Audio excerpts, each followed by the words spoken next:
All right, my name is Rich Schmidt. We're here with Peter Gibson. It's March 26, 2024. We're at Portland Wine Storage in Portland, and thank you to Joe and the team here for letting us use the space today. Peter, thanks for joining us today. We really appreciate it. And the first question to get started is why wine? Well, it goes back to my childhood.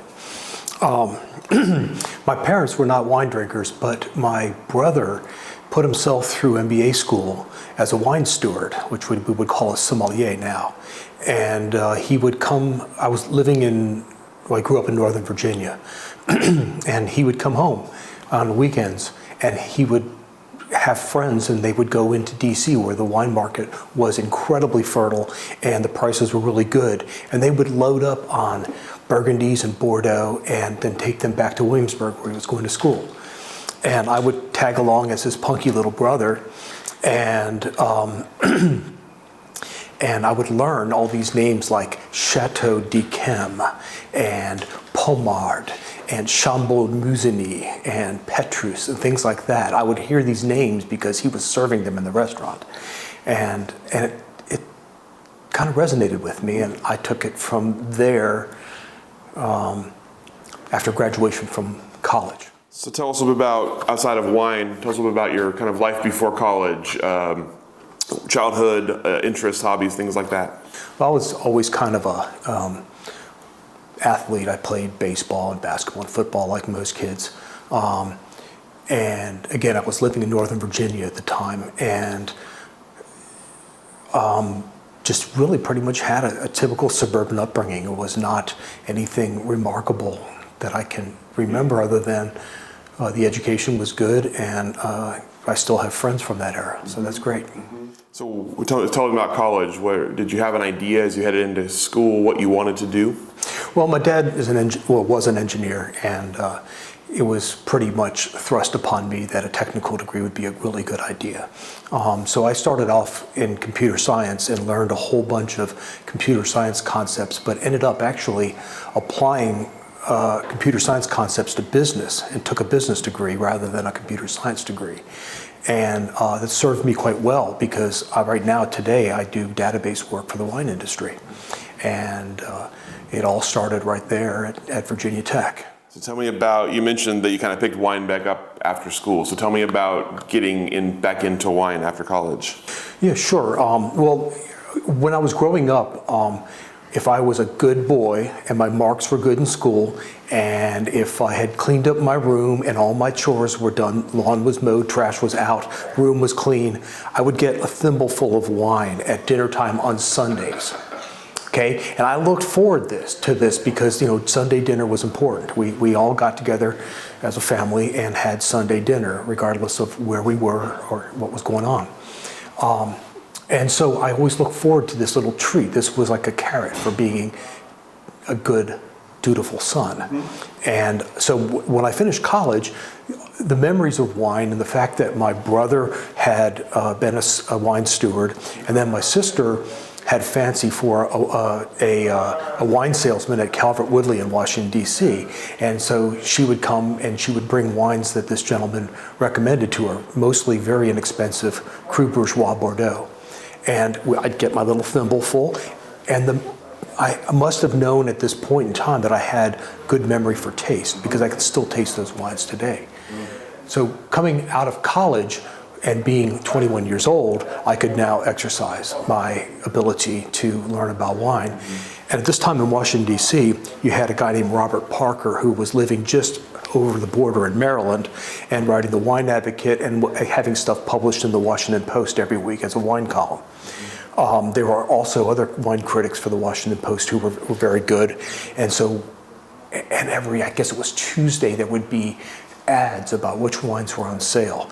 And so I would cross the border from my apartment in Arlington and go shopping for wine. And through all this, I met some fantastic people, mostly people much older than I and much more experienced than I, who really nurtured me, really took me under their wing and turned me on to stuff like Chateau Latour and BV, Georges de Latour Private Reserve, and the great wines of California, Bordeaux, occasionally Burgundy, and in Italy as well. And it was just absolutely wonderful experience for a young person. I'm curious about, as you sort of develop, you mentioned the memory for taste. That's a really important thing there.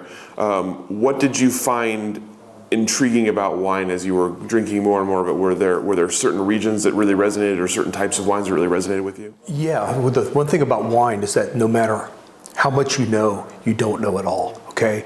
And so when you're learning about wine, and if you're earnest, you'll know that each wine is like a point on a scatter plot of experience, and that every further wine after that is relative to the wines that you've already experienced. And so I kind of took this approach to learning about wine, and I would go mostly, okay, so the cheap wines I would drink would be like Lindemans from South Australia, really inexpensive stuff. Cousiña Macul from Chile, really very inexpensive stuff that a young graduate could afford while still paying rent. And at that time you could get Cru Bourgeois Bordeaux for about $6 a bottle, and I would graduate up to that and work my way. And California wine was starting to become prominent, and there was some buzz about Oregon wine at this point. Washington, D.C. was an early market for Oregon wine. And I saw those wines, but when I first saw them, they were $20 a bottle, and that was a little above my budget. But eventually I graduated to them and started experiencing them. And I went more in a Pinot Noir / Burgundy direction than I did a Cabernet Bordeaux direction. Tell me about what your sort of career path was at this point. Wine was a passion. What were you doing for work? I was working as a database professional. I was designing databases, working on applications, making a reasonably good salary, but it's expensive to live in Northern Virginia. And so whatever money I had left over I was pursuing a graduate degree as well at this time, went to tuition or wine. Well, it turns out I spent more on wine, was more interested in wine than I was my advanced degree. So wine won out in the long run. Tell me about the other part of wine education, aside from the taste, aside from drinking it. Did you find other parts of learning about wine appealing as well, from other perspectives? Yeah, well, what was fascinating to me were the people, okay? People who made wine, people who wrote about wine, they seemed to resonate with my aesthetic. It just seemed like these people were passionate about food and wine and arts, and they weren't homogenous, suburban, boring people, okay? And I resonated with that. I really liked that. And like Kermit Lynch was an early guy, and he wrote a book called Adventures on the Wine Route that I must have read probably a dozen times, because every story in there about some French vigneron had my mind going in 85 different directions. Like, I've got to meet this guy. I got to meet this person. Just got to go there and do it. So take me through the kind of the process from initial kind of education, both of palate and about wine. How did your kind of wine journey progress from that point? Okay, this is where it gets fun. Okay, I realized that I could not afford to move up in the Northern Virginia real estate market. I was married at the time. I did not have, together we didn't have enough money to move to the next level. So I got pragmatic. And I said, I got to move somewhere else. We've got to go somewhere where we can afford a house and still have careers. Mm-hmm. I was starting to get very interested in Oregon at wine at this point, and I also fancied the idea of being a winemaker. And so I got a job in Beaverton, and we moved to Oregon in 1989. We made our first trip here in 1988 for the Thanksgiving Festival, and it was raining cats and dogs the whole time. And I remember just muddying brand new boots or brand new shoes that I had bought for the trip, because there was no place to hide. The rain was coming down sideways. I don't think our windshield wipers were turned off once during the whole trip. But still, I found it compelling. So you mentioned, before we get to that, you mentioned that you were interested in Oregon wines already at that point. Tell me about what your impressions were of Oregon wines before you got to Oregon. Well, okay, so I was learning about Pinot Noir in general, and Pinot Noir is typically more expensive than Spanish wine, Italian wine. Burgundies were a complete mystery to me at this point, but I was trying to learn a little bit whenever my budget would allow. Oregon wines at that point, there was a certain rusticity to them. And today I would not call that the case because the wines are very polished now. But there was an innocence and a rusticity that was quite compelling to me. And I liked some of the savoriness of the wines, and knew that there was a bright future, or at least I believed that there was a bright future. And so I explored it whenever I could. So tell me about the visit in '88. Aside from the rain, what were the memorable experiences of that trip? Well, I went to Irie Vineyards down near the train tracks. I met Ken Wright down by the train tracks. I met John Paul at Cameron during that time. There was a trip to Ponzi as well. There were just a lot of meeting pioneers. You know what I mean? It was a time when it was busy during Thanksgiving, but it's not like today. It wasn't a madhouse. It was controlled chaos. What were your impressions of the people? Most of the people I resonated with. There was a certain independent streak among them. It's like we came to Oregon with a spirit, and we left California, we left this area, or we left this place in order to go and be pioneers. And so that pioneering spirit really resonated with me. So you mentioned you came out here in '89, you had a job in Beaverton, and you had aspirations of being a winemaker. So tell me about, once you're here, what was next? Well, there was a winemaking club based in I think it was in Vancouver, Washington. I can't remember. But I started, when you're new to an area, you accept every invitation presented to you, and you pursue everything. And back then, it was all print media, right? So I would, read the newspaper. I would read Willamette Week. I would look for any kind of wine-related event, and I would attend it. And I would meet people and try to see how things were going. I'd go meet wine stewards at like Fred Meyer and talk to them about wines. Well, who should I meet? What should I do in order to get more involved? Because I left a very fertile wine scene in DC and I missed it. I was homesick. And I really wanted to repeat this in my new home. And eventually, of course, I did. But it took some time to do that. But I started making homemade wine. First I helped a friend up in Vancouver make his 1989 vintage in October. Back then, harvests were in October, not August.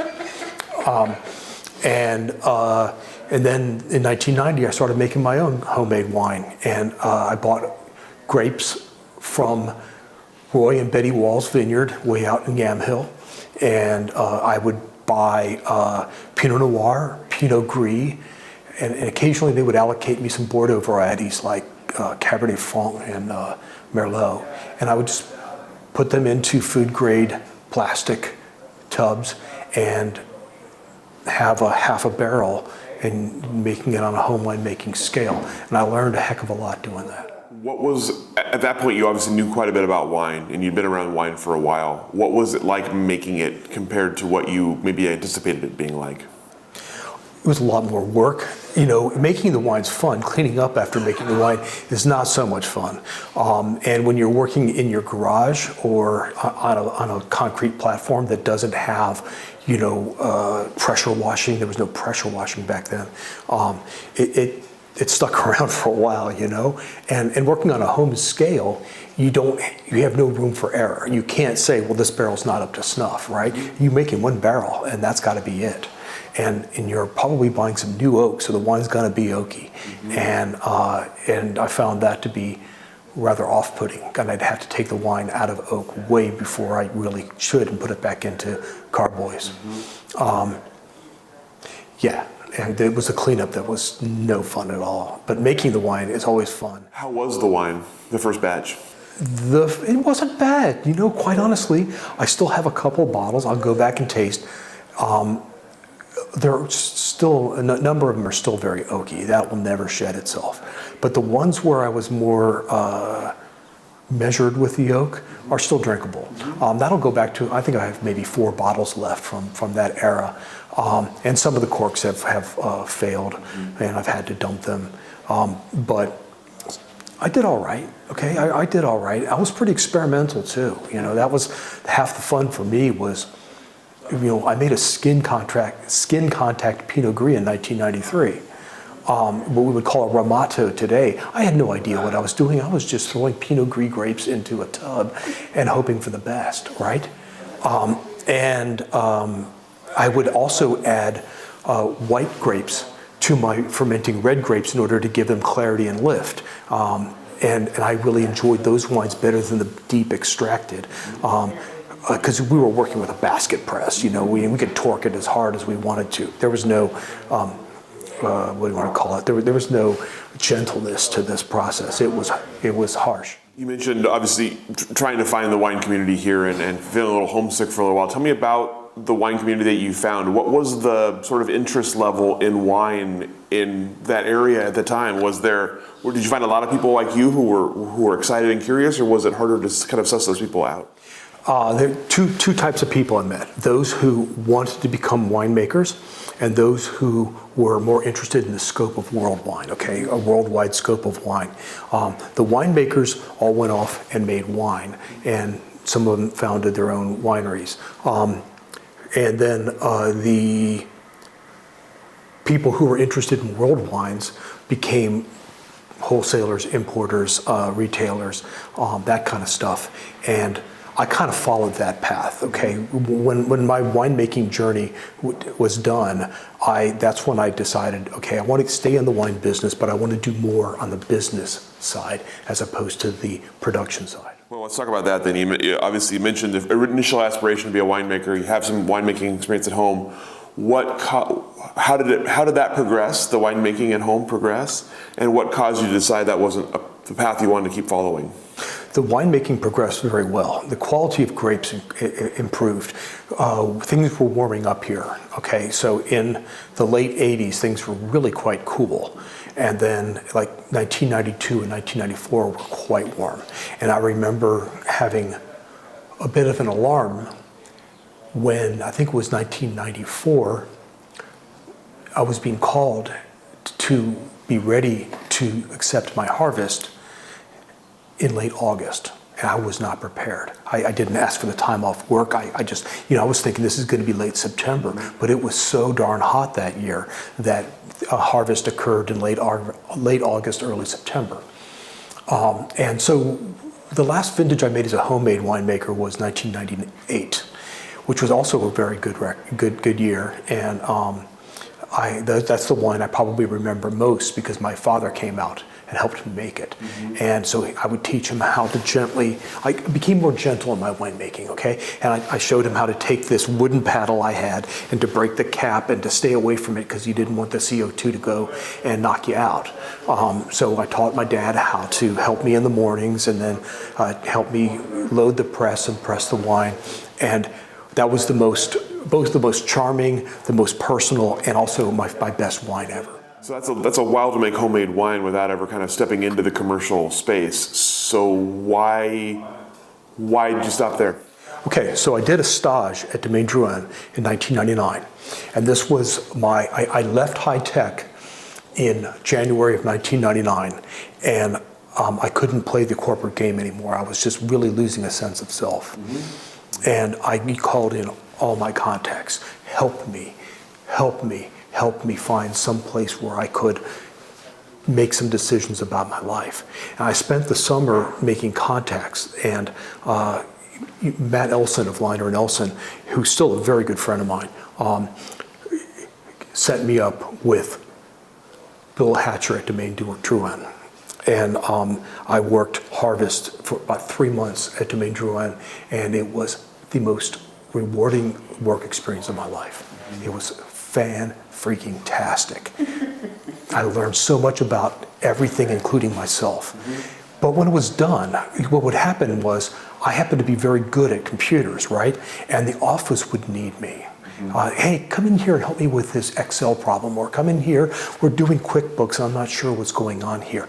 And I found myself more interested in what was going on in the office than what was going on the production floor. And so I said, I gotta probably pursue the business side of wine as opposed to the production side. Before we move on, let's talk a little bit about that harvest. You mentioned rewarding and learning about yourself. What did you learn about yourself, and what were the memorable moments for you that you think about when you think about kind of a rewarding experience? As you know, it's a very rugged job, and I got burnt with chemicals. I lived in Southwest Portland, and I was commuting down to wine country every day, and it was I would leave at 6 o'clock in the morning before the sun rose, and I would get back at 10 p.m. And I did this for pretty much 3 months, and you know what? I mean, it was great. I never once thought, this is arduous or this is taxing or whatever. But at the end of it, it was like, I don't really want to make that commute every day. And so I learned at least that a little bit about myself. I also learned that hard work pays dividends. And I worked really, really, really hard and enjoyed not every moment, but I enjoyed the experience to the point where now I look back with such pride and gratefulness towards Veronique and Bill and all the people involved in that experience. You obviously, you understood winemaking more than most people who were at that point in their career of doing a harvest internship. What did you learn about the winemaking process or the harvest process you didn't already know? Well, okay, Veronique is incredible winemaker, an incredible ambassador, an incredible person. And what I learned from that experience was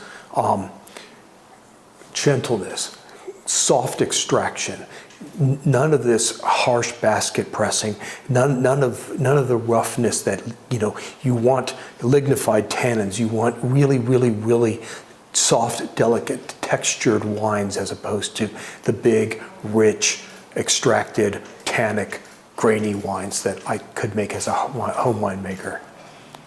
And I learned all about the production equipment. I mean, they have the top-notch equipment there. They had thermoregulated stainless steel. They had horizontal bladder press. They had the horizontal helix fermentation tanks where you just do a quarter turn as opposed to, and plus they had regular ones too where you had to go and you have a press that would go down and break the cap. So I learned all about these little production things that seem, well, at the time they were quite advanced, but I'm sure they're quite commonplace today. So you mentioned being drawn into the wine business side at that point, and obviously I'm sure that made you in high demand because I know wine business is not everybody's favorite thing to do. So what was the state of sort of the wine business side at that point, and what did you bring to the table?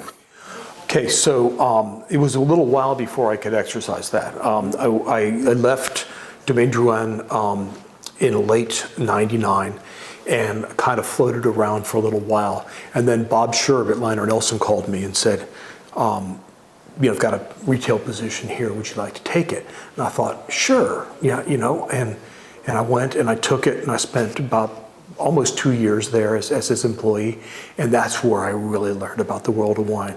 I would say to anybody who wants to learn about wine, go into a great wine shop and taste everything and pay attention to everything.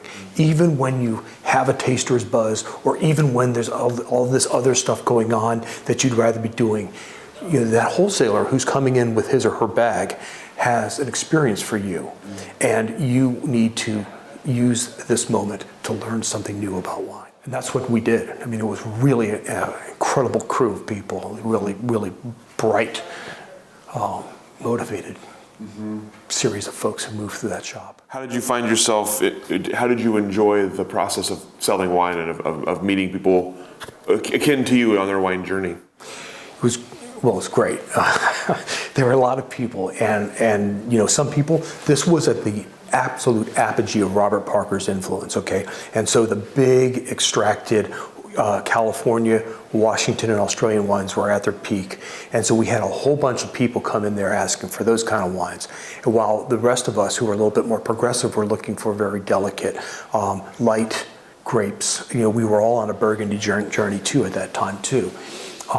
So we was sort of a push-pull of give the customer what she wants and learn something along the way. And so we did that. We sold a lot of highly extracted bottles because that's what was demanded of us. But when we had the opportunity, we would always say, do you have room for one more little thing in your box? And I tasted this the other day, I'm totally into it. And then people come back to you, or they come in and they align themselves with a salesperson, and they will align that with that person's palate. And that's the best thing a wine consumer can do, is to go to a wine shop and try to align their palate with that of the wine salesperson. And if it doesn't work, it doesn't work, move on. You mentioned the Burgundy journey that some of you are on. What were you excited about? What, not necessarily what specific wine, but what style, what region, whatever was exciting to you at that point? It was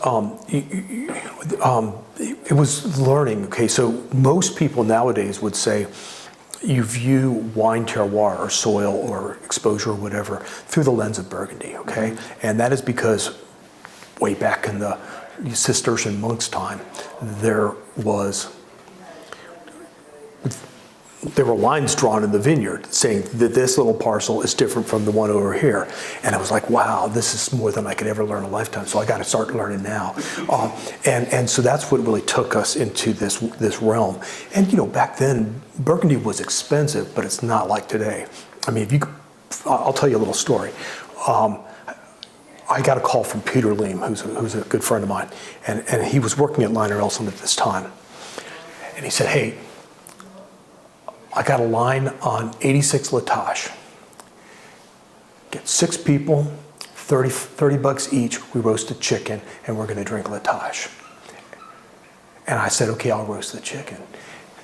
And we drank Latache that night. And that's something you could do back then. You can't do that today. I'm so sorry for the young people now, because that kind of experience, I'm sure before me it was even more accessible to do such a thing. But that was like my first, wow, this is cool. Mm-hmm. And that's when we kind of we took off from there. So obviously Liner Nelson, legendary place, and you mentioned kind of learning a lot and developing your own. So at that point, you were out of high tech, you were looking for your kind of footing in wine. Did you have an idea was there an end goal? Was there something you were striving to do? No, I was just trying to put food on the table at this point. It really was. It was a beans and rice kind of time, because the wine business, it's not known for high salaries. But you have to go through the trenches, right? It's you pay your dues, and either you go back to the career you left, or you find a new career, or you stick with it. Mm-hmm. I stuck with it. And what I found was a guy named David Parker, okay? David Parker at the time owned Brentwood Wine Company in West Lynn.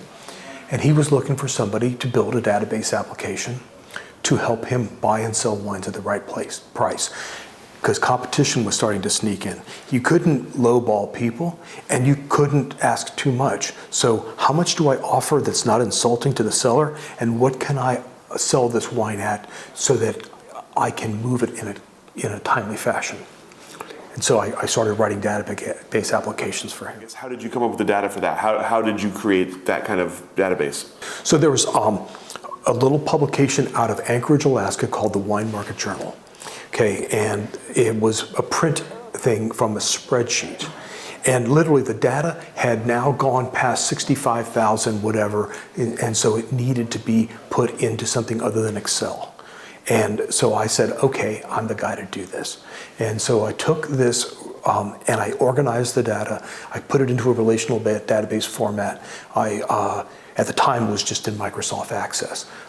And we created an application that endeavored to match wines, price wines, spit out offers in PDF format and all that kind of stuff to help look professional. Because back then it was like, your collection's worth $13,000, that's it. We'll give you $13,000 for this, and then we'll make our whatever profit. Mm-hmm. We had the ability to go in and say, it's sold at Christie's for this, it's sold at Acker for this, it's sold at Hart Davis Hart for this, and we think those prices are fair, but we have to be competitive, we're going to offer this. Mm-hmm. And that's how we succeeded. So tell me about the people you were working with then at this point, or that you were, these were wine collectors in the Portland area mostly you were working with? No, well, this was an auction website, okay, one of the first internet auction websites, okay, based out, and so this was based out of Dave's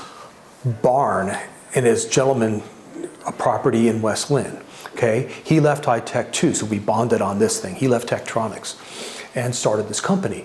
And we were throwing caution to the wind. We didn't know what we were doing, but we knew we had basis. We had backing with actual trades, and we knew what was happening in the auction market. And then we could try to, buy and sell wines at very, very good. Well, I'm not saying we're cheap or whatever. I'm saying that we knew how to offer and we knew what to sell it at, so as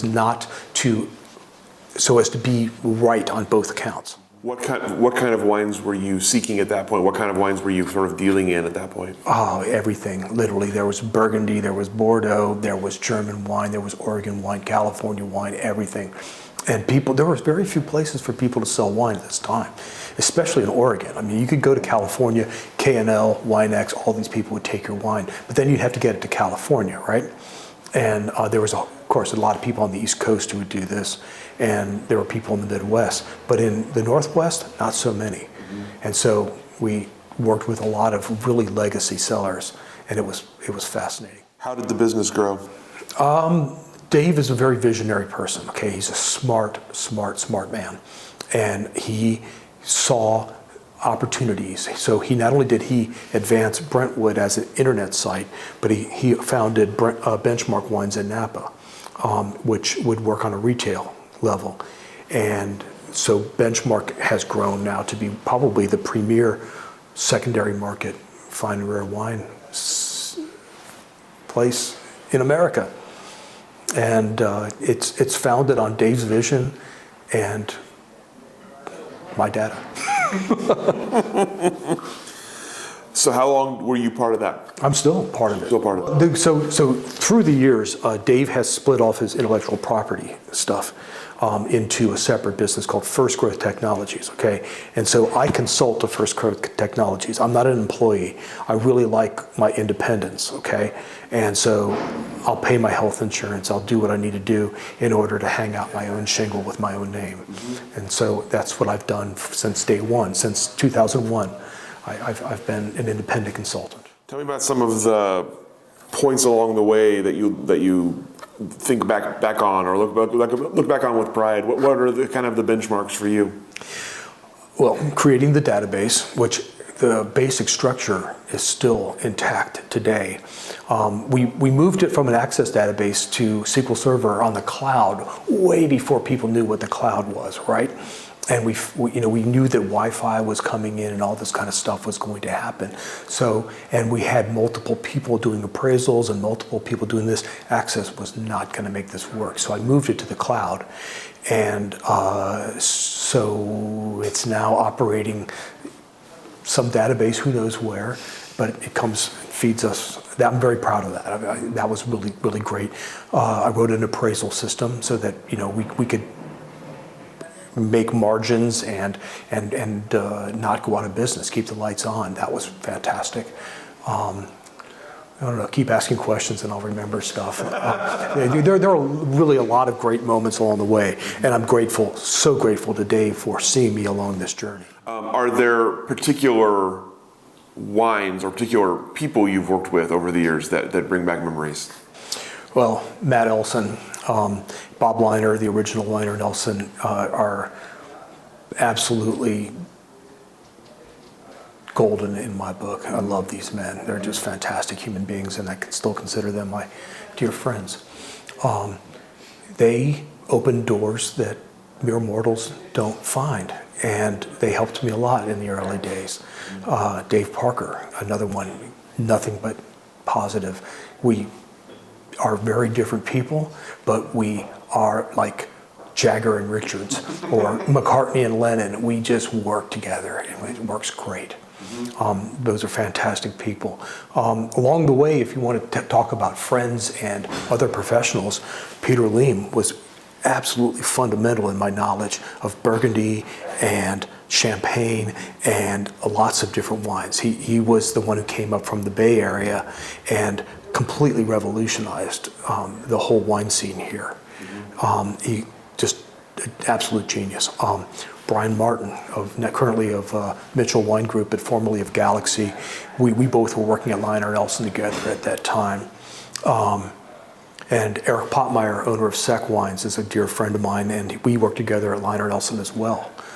Mike DeMart, formerly of Zancanelli Importing, another colleague and good friend. We had this, it's almost as if we were alumni of the Liner Nelson wine shop.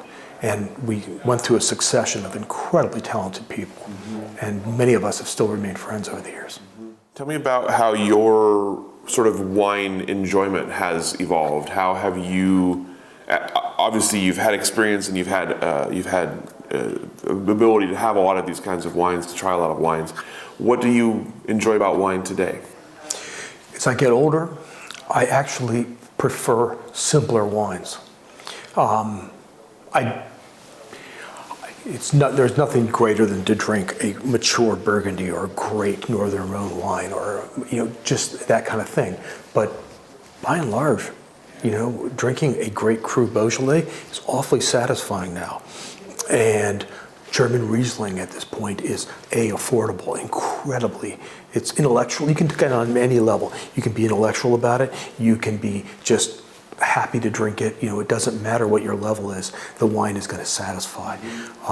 So it's not as if, I've got a reasonable cellar and I can pull anything out I want, but finding on a day-to-day basis, it's simpler wines. I think I'm more than happy to drink Côte de Bouilly on any night of the week. It's great. Again, so, you have to learn the complexities. It's almost like, I'm going to take it to a jazz thing. It's like, ask John Coltrane how to play the saxophone, right? Well, I know John Coltrane, but John Coltrane would say, you learn everything. You learn all your skills. You practice them until you know them by rote, and then you forget everything you ever learned.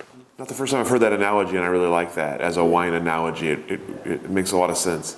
You've tasted everything not everything, but you've tasted most of the iconic wines of the world, right? And you go back to simple things. Tell me about, you talked about your kind of initial impressions of Oregon and the wine industry here. Let's talk about on the industry side first. Tell me about how you've seen it grow as you've been here. Well, exponentially is the answer. There were probably 25 wineries in 1988. And now, how many, about 500 of them or so? I have no idea. Over 1,000. Over 1,000. So, if somebody calls me up and says, I'm going to be visiting Oregon wine country, who should I see? I don't know where to send them, quite honestly, because it's grown so much, and there's so many upstart, brilliant people coming in and doing something interesting. I don't know where to start. That's where we're kind of at. And what I like is that we've attracted really artisan-focused people. And we still have our large wineries and stuff, but it's not like California. It's still pretty artisanal. What about how the wines themselves have changed? Oh, okay. They've gone from rustic to world class. Okay. When I was here, it was just grainy tannins and struggle for ripeness. A lot of chaptalization. None of that's necessary anymore. The wines are polished. The tannins are supple. The wines are savory. They're much, much better. The use of oak is so much more transparent now. The winemaking is at a level so much higher than I could ever have conceived. So hats off to all the people who've taken it forward. How does Oregon fit in the global wine scene? I think right now it's one of the few regions that's actually prospering, okay? I had a conversation with an investor in an Oregon winery because most wine businesses now are struggling, okay? There's less consumption of wine. A lot of people bought during COVID and are still drinking their cellars, but wine clubs in Oregon are still making money, and people are still taking their allocations with glee. So my hats off, because I think when I worked in retail, we shipped all over the country. I mean, I'd send stuff to Florida and Alabama and Maine and Massachusetts, because this guy only made 300 cases, right? And we got 20 and everybody wanted them. But now, I'm sure that's still the case, where the allocations go to the people who support year after year after year, and I think that's paying dividends. What comes next for the Oregon wine industry then? Where do you see it going from here? Well, I think we're going to have to shift our focus. Global warming is real, and just as when I was making Chardonnay, the ripeness level was, very challenging, and the wines were very lean and very acidic. And it always tasted like a tank sample, no matter how mature it got. Or if you want to, a Van Clair from Champagne. It was bright and it was acidic and it was struggling to balance its acidity with its fruit. Well, nowadays I think Oregon Chardonnay is fantastic. Okay, in fact, it might be superior to Oregon Pinot. Okay, or let me rephrase that. It's something I would prefer to drink. Right? Oregon Chardonnay is really interesting now. What I see, if somebody said, I have a south-facing vineyard site that I need to plant, I'm not sure Pinot Noir would be the right answer unless they really wanted to take great pains to work on canopy management or figure out how to make wind channels to keep coolness, so when it gets to be 100 plus degrees, the fruit doesn't turn to raisins. There are probably other grapes that could fill in. People are experimenting with Nebbiolo, with Tempranillo, with probably Sicilian grapes. Lots of little things going on there, and I think we're going to experiment more and more.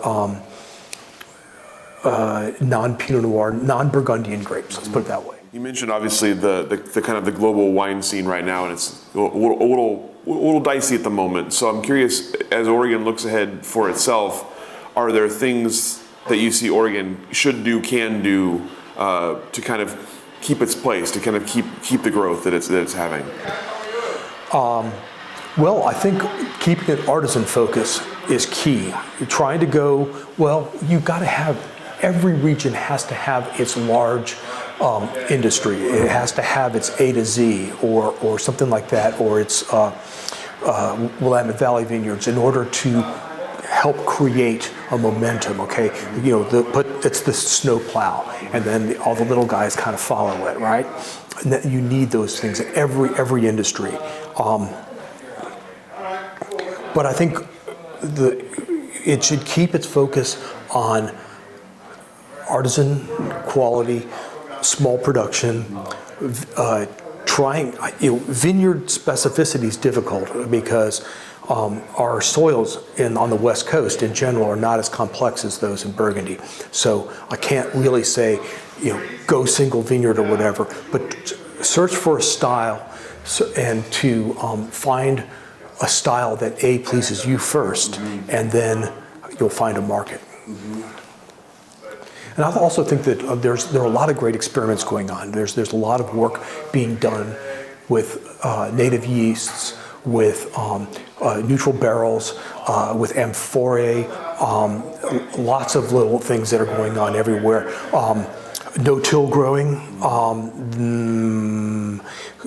biodynamics, organics, all these things I think are crucial for our success. Tell me a little bit about the future for yourself then, and when it comes to wine. Anything you're looking ahead to on the horizon? I want to learn AI, okay, and I want to figure out, because if I don't do it, somebody else will, okay, because it's like nuclear war, okay. Once the bomb is made, you can't put it back, and you can't harness it anymore. Sorry to say this, but somebody has to learn how to do this, and somebody has to help others improve their business based on these concepts. So I'm studying it on a small degree. I'm no expert or anything, but I'm starting to take little online courses and this and that, and it's kind of interesting. Yeah. What kind of role do you think it's going to play? I don't know if I have an answer for that, okay? Because I don't have a vision yet myself. I know, for example, I was asked to do a class, like a quick seminar on German wine, okay? So I defined for ChatGPT, framed the thing how I wanted it to be. I want a PowerPoint presentation. I want you to be an expert in German wine. These are the concepts I want. It spit out the thing for me, and all I had to do was edit it for accuracy, and I was blown away. Okay, there's an example of it. Amazing and terrifying at the same time. I was scared because I've spent 40 years learning this stuff, and suddenly this new technology can replace me in very short order. You mentioned being asked to do a seminar like that. How often are you in that kind of role, in a sort of an education role? Not as much as I used to be. I used to teach classes and really enjoyed it. I think at heart I'm more of a teacher than I am anything. But we can't make a living doing that. And so I do it I do it as needed for clients, usually current clients who just say, hey, I've got a new thing here, and I want you to teach my folks on how to sell champagne, or learn how to catalog German wines in the modern era. What are your favorite things to teach? What wine? Within wine. Okay, so within wine, I love talking about Burgundy. I love talking about Italian wine because it's so complex. German wine, I think we're ready we're poised for a renaissance in German wines, and I think people will need to learn more, because what happened in 1971 is starting to morph into something that's going to take us further into the 21st century. The whole idea of ripeness as the defining quality metric is no longer necessary, and so Germany is rethinking its laws. I like teaching mostly about French, Italian, German wines. You answered a little bit of this already, but I'm curious, as you look back, what are you proudest of, or what do you feel like is your biggest accomplishment? Creating the Wine Market Journal database. Yeah. It was the moment where I realized I was doing something to help the industry and help both consumers and merchants. And also getting a whole lot of professional satisfaction and working my tail off and not feeling exhausted. Finding a way to make a living in wine. And making a modest living, it's pretty fantastic. And the application on top of the Wine Market Journal database does its very best to say, okay, you call it Chateau Lafite, but here it's Lafite Pauillac. Okay, it tries to do the matching with some degree of success, and so I wrote a little algorithm to do that, and it's very rudimentary. But you know what? We've been using it for 20 years, and it's still in use. So before we turn the camera on, you mentioned how you became Peter instead of Pete. So I'm curious, when I finish the interview, by telling us the story of how you became Peter in the Oregon wine industry. Well, nobody called me Peter except for my mother. Okay, and that's when she was angry with me. So I was working at Domaine Drouhin, and no matter how much people called me Pete around there, the office manager at the time insisted on calling me Peter, and it stuck. And so I became Peter. And to this day, it's almost like in 1999, I went from being Pete to Peter, but all my friends still call me Pete, and that's okay. I'm happy with either my brother's David or Dave, it's okay. It's like you got knighted in Oregon wine somehow, and you got dubbed Peter. Yes, yeah, it was. I'm sure it was on my application as Peter, so therefore I was called Peter. That's all the questions that I have for you. Is there anything I didn't ask that I should have, or anything we didn't cover today that you'd like to cover? No, this has been a great pleasure. Thank you. Great. Well, excellent. And it's fun because there are a lot of great people in this industry, and really smart people, really great artisans. In Oregon specifically, you have this focus on small production, artisanship. I know I keep using that word, but I think that's what defines our industry and what makes it great. Absolutely. Thank you so much. Really appreciate you taking the time, sharing your stories with us. Great honor. Thank you. Let you off the hook.